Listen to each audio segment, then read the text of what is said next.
întotdeauna lui Dumnezeu Tatăl. Mulțumiți întotdeauna lui Dumnezeu Tatăl pentru toate lucrurile, pentru toate lucrurile, în numele Domnului nostru Iisus Hristos.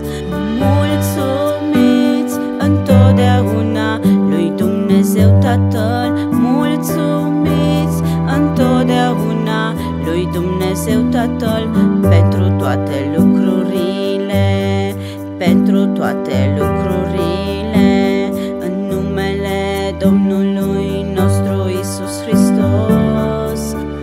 Mulțumiți întotdeauna lui Dumnezeu Tatăl. Mulțumiți întotdeauna lui Dumnezeu Tatăl.